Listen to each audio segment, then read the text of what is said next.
खबरें तफसील से।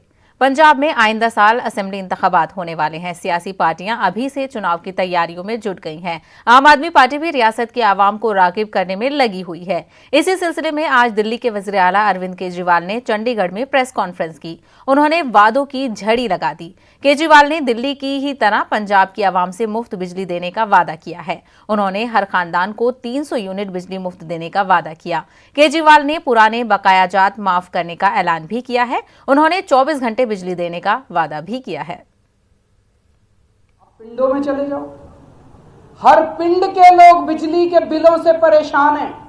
इन्होंने बताया एक गरीब आदमी, उसके घर में एक पंखा और 2 बल्ब, एक पंखा 2 बल्ब, उसके 50,900 रुपए का बिल आया हुआ है उसका।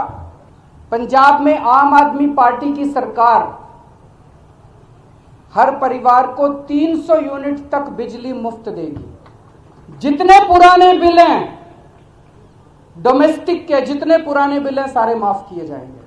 पंजाब में सरप्लस बिजली मिलती है। पंजाब में ज्यादा बिजली उत्पादन होता है, कम खपत है, उसके बावजूद भी बिजली कट लगते हैं इतने बड़े बड़े। कई घंटों तक बिजली नहीं आती, खेती के लिए बिजली नहीं मिलती। 24 घंटे बिजली दी जाएगी। जैसे दिल्ली के अंदर हमने 24 घंटे बिजली दी, ऐसे ही पंजाब के अंदर भी 24 घंटे बिजली दी जाएगी। जम्मू कश्मीर के एलजी मनोज सिन्हा का कहना है कि रवा साल कारोबार के लिए 50,000 नौजवानों को माली इमदाद फराहम की जाएगी। एलजी एसकेआईसीसी श्रीनगर में खातून कारोबारियों के लिए हौसला स्कीम लॉन्च करने के मौके पर मीडिया से बात कर रहे थे। मनोज सिन्हा ने कहा कि कोविड की किसी भी सूरत हाल से निपटने के लिए इंतजामिया तैयार है। आपने कहा कि ये स्कीमें फंसनी नहीं चाहिए, जैसे पहले होता रहा, ये कागजों में फंसनी नहीं चाहिए। इसके लिए क्या मैकेनिज्म कोई है हमारे यहाँ? नहीं, निश्चित रूप से मुझे लगता है कि अगर दृढ़ निश्चय है, जहाँ where there is a will there is a way. तो पिछली बार हमने जब बैक टू विलेज कार्यक्रम शुरू किया था, तो उस समय मैंने सोचा था कि 10,000 लोगों को फाइनेंशियल असिस्टेंस हम दे पाएंगे, लेकिन अल्लाह का शुक्र है कि 19,000 से ज़्यादा लोगों को मिला, और उसमें 4500 बच्चियाँ हैं। इस साल हमने टारगेट तय किया कि 50,000 यूथ को जम्मू कश्मीर में फाइनेंशियल असिस्टेंस दे करके उन्हें इंटरप्रेन्योर बनाना है, वो अपना काम करें, और मुझे पूरा भरोसा है कि हम उसमें सफल होंगे। जो भी फैसिलिटेट करना होगा यंग बॉयज़ को, यंग गर्ल्स को, वो प्रशासन पूरी तरह से करेगा। सर जो शिकायत आ रही है लास्ट में, विजन आपके कई विजन किए, जैसे पंचायत के हमने हॉस्पिटल इस बार किए, मतलब इतना एक खूबसूरत विजन है, लेकिन जब ब्यूरोक्रेसी में नीचे आता है शिकायत वहीं पे। नहीं, देखिए, ये कुछ कहने की आदत हो गई। आप बताइए कि कहाँ नहीं बना है। हाँ, ऑक्सीजन कंसंट्रेटर हम एक साथ नहीं दे पाए, लेकिन शायद हर पंचायत में 5 बेड हमने खड़े किए, और अधिकांश पंचायतों में ऑक्सीजन कंसंट्रेटर भी लग गए हैं। कुछ में नहीं लगे हैं, मैं स्वीकार करता हूँ, लेकिन ये उस स्टेज में हुआ जब पैंडेमिक कम होने लगा। कुछ जगहों पर ही लोग जा करके सुविधा ले सके, लेकिन जिस तरह की चर्चा थी कि 3rd वेव आएगी, मुझे लगता है कि हमारी यूटी ने पहले से ही इसको मन में लेकर के तैयारी कर ली थी। और ऑक्सीजन को अगर आप देखें तो जब मैं आया था यहाँ तो 14,000 LPM हमारी कैपेसिटी थी। आज हमारी कैपेसिटी 55,000 LPM है, और जुलाई एंड तक 90,000 LPM होने जा रही। तो इस तरह से मैं कह सकता हूँ कि अच्छे ढंग से हम लोगों ने सबके सहयोग से काम किया है।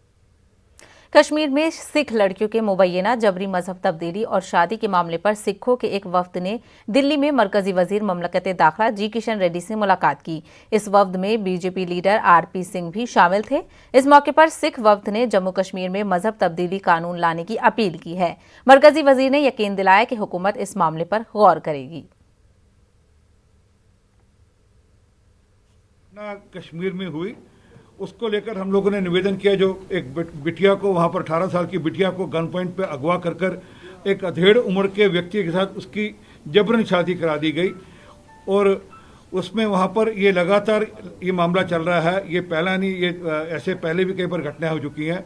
उसके बारे में चिंता अपनी व्यक्त करने के लिए हम श्रीमान मंत्री जी से मिले हैं, और उनसे निवेदन किया है कि जत्थेदार अकाल तख्त साहब ने एक चिट्ठी लिखी है LG साहब को, जिसमें उन्होंने निवेदन किया है कि जिस प्रकार का यूपी और मध्य प्रदेश में लव जिहाद पे कानून है, उसी प्रकार का कुछ कानून कश्मीर में भी आना चाहिए। रेड्डी साहब को जो एक जॉइंट डेलीगेशन आज यहाँ पे मिला है, जिसमें अलग अलग पार्टियों की रिप्रेजेंटेशन है, और हमने जो कश्मीर के सिखों का इशू है वो हाईलाइट किया कि अगर उसमें कुछ देरी हो रही है तो ऑर्डिनेंस करके भी सरकार इसको वहाँ पे ये कानून ला सकती है। इसके अलावा जो और प्रॉब्लम्स हैं जम्मू कश्मीर के सिखों की, उनकी नौकरियों की, मिनॉरिटी स्टेटस की, पंजाबी सेकंड लैंग्वेज की, वहाँ पे यूनिवर्सिटीज़ में एडमिशन की रिजर्वेशन में, गवर्नमेंट जॉब्स में रिजर्वेशन में, ये सारी चीज़ें हमने मंत्री जी को अपने मेमोरेंडम में दी है। कश्मीर में, जम्मू में जो 18 साल की एक लड़की को जोर ज़बरदस्ती से कन्वर्शन किया है, ऐसा ये गलत है। इस विषय पर डेलीगेशन मेमोरेंडम दिया है। मैं इस विषय पे आदरणीय गृह मंत्री जी से चर्चा करके जो कार्रवाई होना है, भारत सरकार इस विषय पर विचार विमर्श करते हैं। पटना में मुजाहरा कर रही एसटीईटी उम्मीदवारों पर पुलिस की लाठियां बरसी। दरअसल उम्मीदवार वजीर तालीम की रिहाइशगाह का घेराव करने जा रहे थे, लेकिन रास्ते में एहतजाजियों को पुलिस ने रोकने की कोशिश की तो एहतजाजी रास्ते पर ही धरने पर बैठ गए। इसी बीच कुछ कहासुनी हुई और पुलिस ने लाठीचार्ज किया। उम्मीदवारों का मुतालबा था कि जिस तरह पहले के एसटीईटी उम्मीदवारों को छठे मरहले की तकर्रुरी में शामिल होने का मौका दिया जा रहा है, उन्हें भी ये मौका दिया जाए। एसटीईटी के छात्र अपनी मांगों को लेकर यहाँ पर आप देखिए शिक्षा मंत्री से मिलने की जिद पर अड़े हुए हैं। और यही है कि करप्शन से जो घुसे अंदर उसको बाहर किया जाए और जो सच में मेरिट से अंदर आया है उनको अंदर रखा जाए। एक बार शिक्षा मंत्री से मेरी बात हुई है, उन्होंने बोला कि आपकी नियुक्ति जरूर होगी, आपकी चिंता हम लोग सभी को है, लेकिन ये रेस्ट्रिक्टेड एरिया है पूरा। सर आपके लिए रेस्ट्रिक्शन, आपके लिए महल होगा, हम लोग तो सड़क पर आ गए हैं। हम लोग भीख मांगने हो सकता है जज के हाउस के सामने भी जा सकते हैं, स्कूल के सामने भी भीख मांग सकते हैं। और ये समझ लें हम किसी से यहाँ पे भीख मांगने नहीं आए, ये हमारा अधिकार है। ये सभी विरोध प्रदर्शन वो यहाँ पर देखिए किस तरह से हो रहा है। काफी संख्या में यहाँ देखिए पुलिस के जो लोग हैं वो यहाँ पर समझाने की कोशिश यहाँ पर कर रहे हैं। काफी संख्या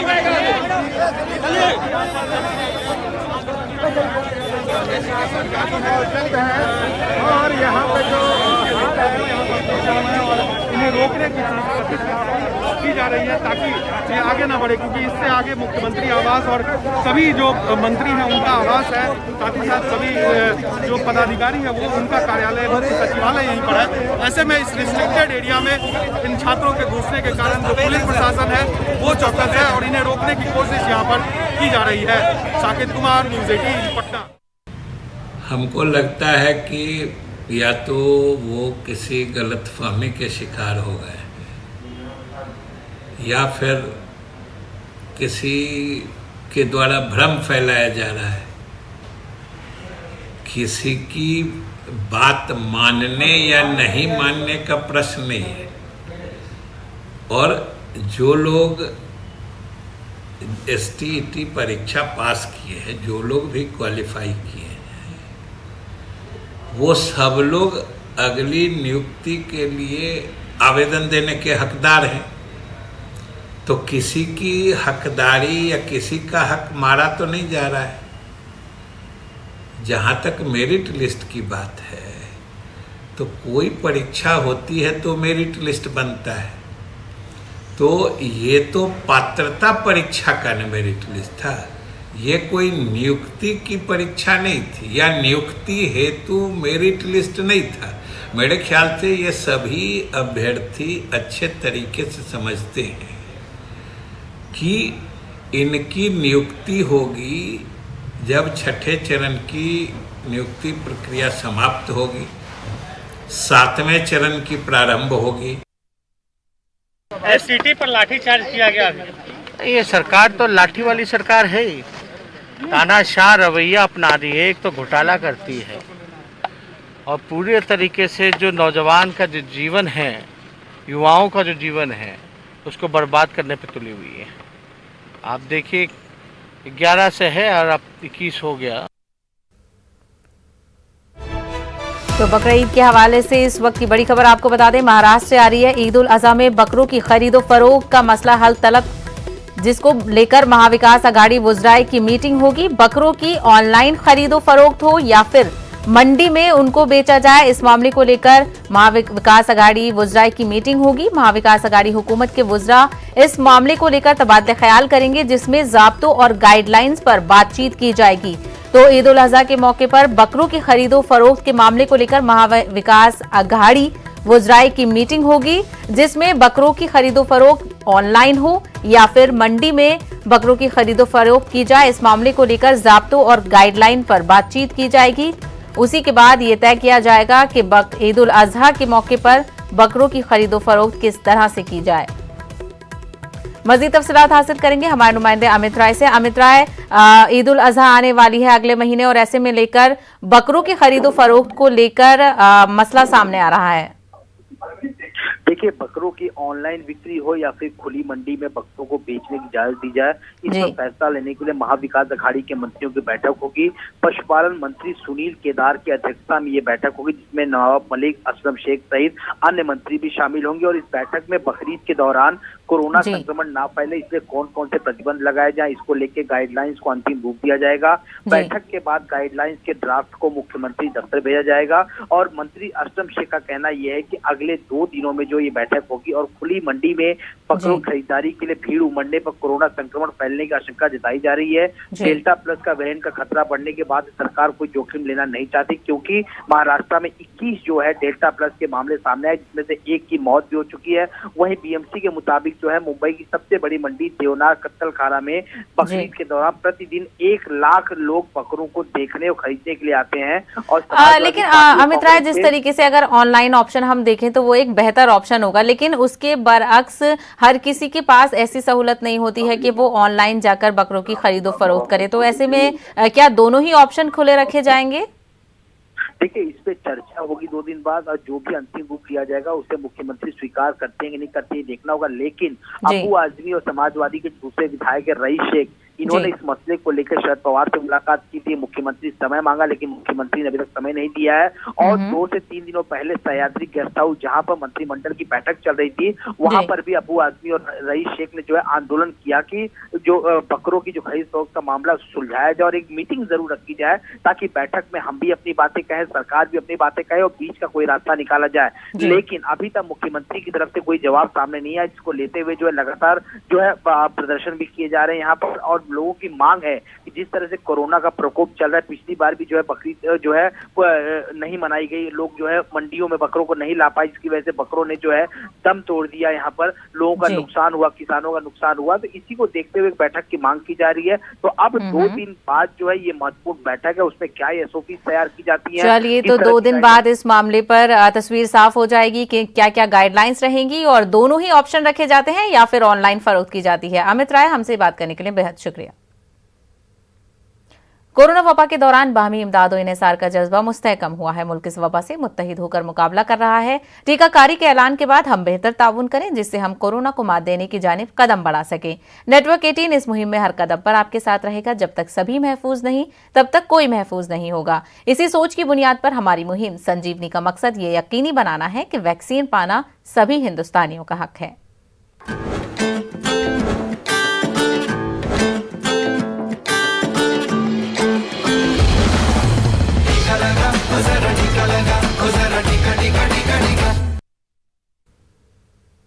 फिलहाल रुकेंगे एक ब्रेक के लिए, जल्द लौटेंगे कुछ और खबरों के साथ। ब्रेक के बाद आपका खैर मकदम है। हैदराबाद के इलाका माधापुर में पेश आए सड़क हादसे में एक शख्स की मौत हुई है, जबकि दीगर एक शख्स शदीद जख्मी हुआ है। पुलिस ने हादसे के अहम मुलजिमीन को हिरासत में ले लिया है। सुजीत रेड्डी, जो एमटेक का तालिब इल्म है, अपने दोस्त के हमरा हालत नशा में तेज रफ्तारी से गाड़ी चला रहा था। इस दौरान माई होम के करीब सुजीत रेड्डी ने एक ऑटो को टक्कर मारी। इस हादसे में ऑटो में सफर कर रहे एक शख्स की मौत वाक़ हुई है, जबकि ऑटो ड्राइवर शदीद जख्मी हो गया है। हादसे के बाद सुजीत और उसका दोस्त कार छोड़कर फरार हो गए। पुलिस ने सीसीटीवी फुटेज की बुनियाद पर दोनों को गिरफ्तार कर लिया है।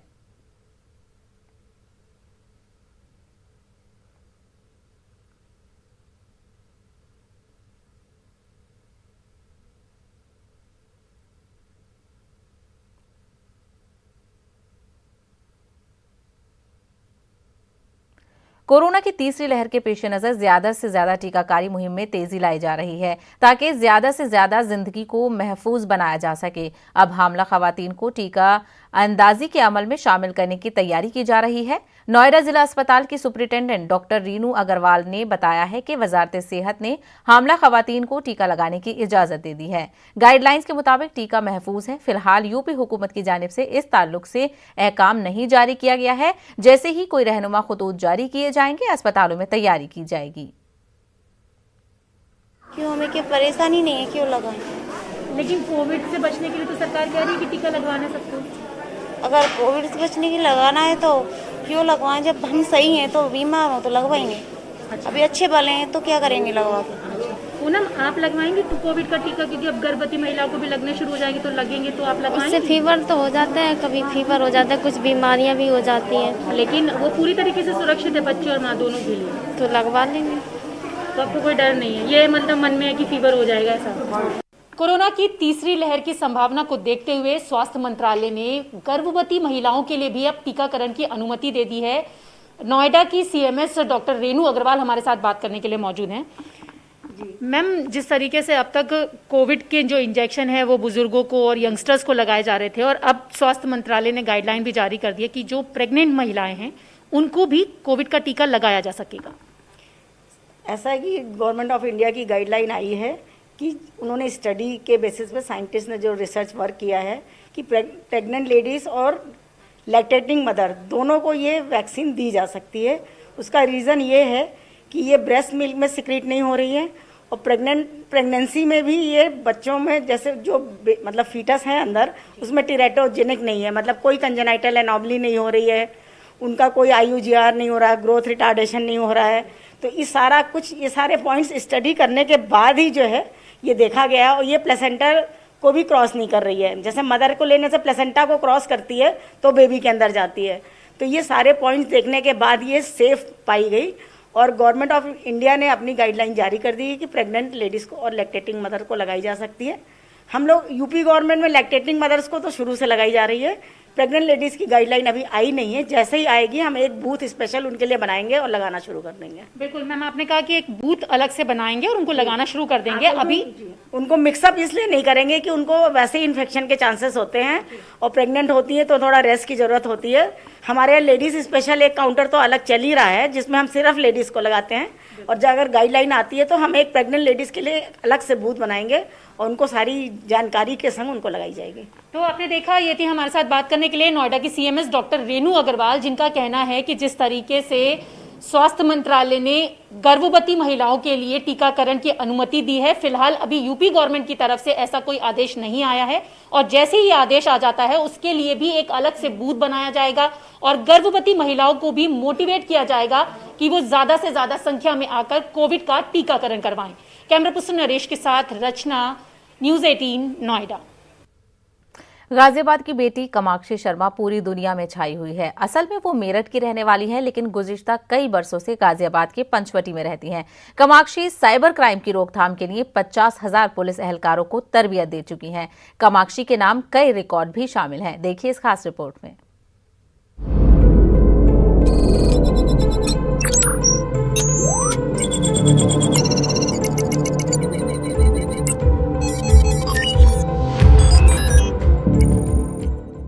गाजियाबाद की बेटी कामाक्षी शर्मा पूरी दुनिया में छाई हुई है।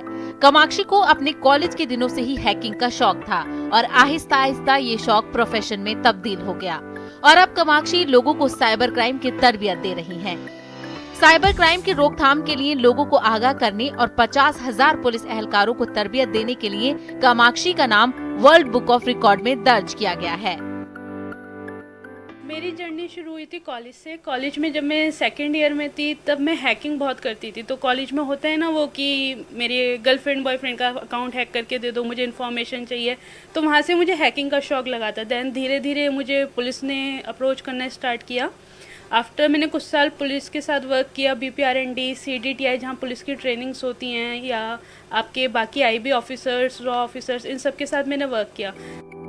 साल 2019 में जम्मू से लेकर कन्याकुमारी तक कामाक्षी ने 1 महीने की मुहिम चलाई, जिसमें IPS समेत मुतादिद पुलिस एहलकारों को तरबियत दी।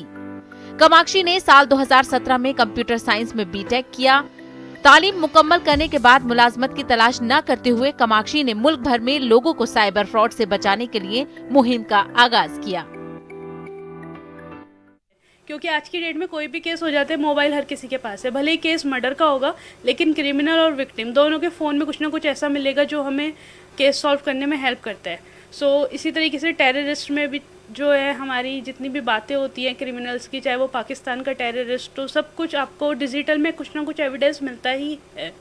तो जैसे ही जम्मू पुलिस में किया, जम्मू पुलिस को अच्छा लगा, उन्होंने मुझे आगे पठानकोट ट्रांसफ़र किया। देन पठानकोट पुलिस ने अपने यहाँ सेशन कराया एंड मुझे होशियारपुर ट्रांसफ़र किया। ऐसे करते करते हमने 25 से ज़्यादा सिटीज़ कवर अप कर ली 35 डेज़ में, और कन्याकुमारी पे ये रिकॉर्ड बना के फिनिश किया।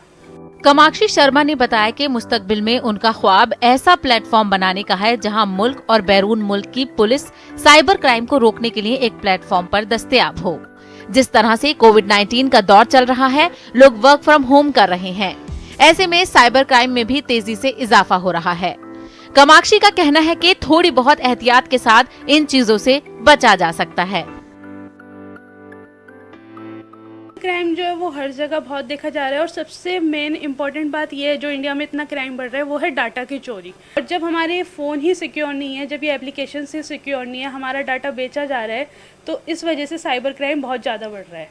कामाक्षी ने किस तरीके से साइबर क्राइम में अपना नाम कमाया है और बहुत सारे रिकॉर्ड भी अपने नाम दर्ज करा लिए हैं, और कामाक्षी चाहती हैं कि वो ऐसा प्लेटफॉर्म बनाए जहां पर दुनिया भर की पुलिस जुड़ी हुई हो और साइबर क्राइम से जुड़ी हुई हर एक चीज़ को ट्रैक किया जा सके। और इसके साथ ही कामाक्षी वेट कर रही हैं कि भारत सरकार की तरफ से उनको ऑफर मिले। हालांकि विदेशों से उनके पास बहुत सारे ऑफर हैं, लेकिन अभी कामाक्षी सिर्फ फ्रीलांसिंग और सोलो ही अपने इस पूरे अभियान को चला रही हैं। कैमरा पर्सन नरेश के साथ रचना, न्यूज़ 18 दिल्ली।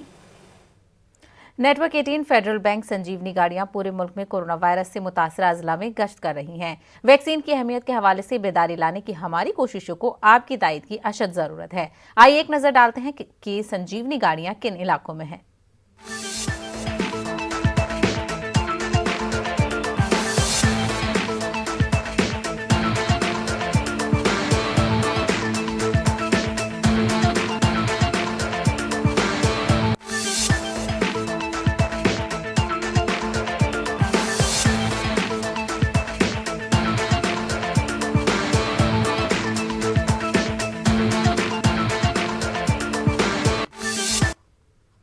खबरों में फिलहाल इतना ही। मुझे दीजिए इजाजत। आदाब।